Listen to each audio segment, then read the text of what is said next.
పల్నాడు జిల్లాలో bird flu కలకలం సృష్టించింది. నర్సరావుపేటకు చెందిన 2 సంవత్సరాల చిన్నారి బర్డ్ ఫ్లూతో మరణించింది అని వైద్యులు నిర్ధారించారు. మంగళగిరి ఎయిమ్స్లో చికిత్స పొందుతూ 2 ఏళ్ల చిన్నారి గత నెల 16వ తారీఖున చనిపోయింది.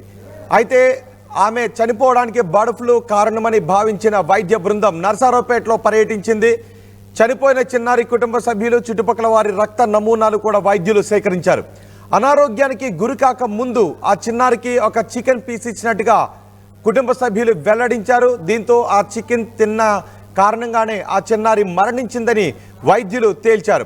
అంతేకాదు ఆ కోడిని కోసే ముందు ఆ సమయంలో ఉడికించని చికెన్ ఇచ్చినట్టుగా కూడా భావిస్తూ ఉన్నారు. ఉడికించిన చికెన్ తిన్న వారెవరికీ కూడా ఎటువంటి అనారోగ్యం కలగలేదు అని తెలుస్తుంది. ఆ చిన్నారి బర్డ్ ఫ్లూతోనే మరణించిందనే విషయం తెలిసిన తర్వాత చుట్టుపక్కల వారంతా భయాందోళనకు గురయ్యారు. కుటుంబ సభ్యులు మాట్లాడారు. కుటుంబ సభ్యులు ఏం మాట్లాడారో చూద్దాం. పాపకి జ్వరం వచ్చిందండి. ఇంట్లో జ్వరం వచ్చిందని చెప్పి నర్సరావుపేట లైఫ్ లైన్ హాస్పిటల్లో జాయిన్ చేశాము. ఫస్ట్ రోజు బాగానే ఉంది.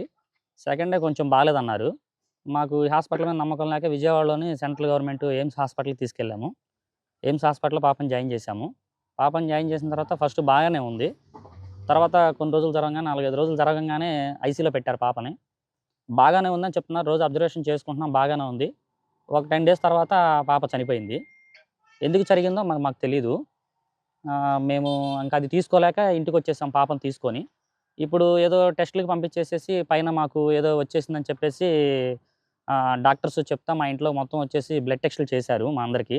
బ్లడ్ టెస్టులు చేసిన తర్వాత మాకందరికి కూడా నెగిటివే వచ్చింది. ఇబ్బంది లేదు. మా ఇంట్లో అయితే బాగానే ఉంది ప్రెజెంట్ అందరికీ. మేము గత 2 నెలల నుంచి అయితే చికెన్ అయితే ఇంట్లో ఏం తింటలేదు. మరి ఎలా జరిగిందనేది మాకైతే తెలీదు వాస్తవంగా. ఇలా ఎందుకు జరిగిందో మేము కూడా తీసుకోలేకపోతున్నాం. వైద్యులు దేనివల్ల వచ్చిందని చెప్తున్నారు మీరు? వైద్యులు ఏదో వ్యాధి వల్ల వచ్చిందని చెప్పేసి ఇప్పుడు చెప్తున్నారు. మాకు తెలీదు అంతకుముందు.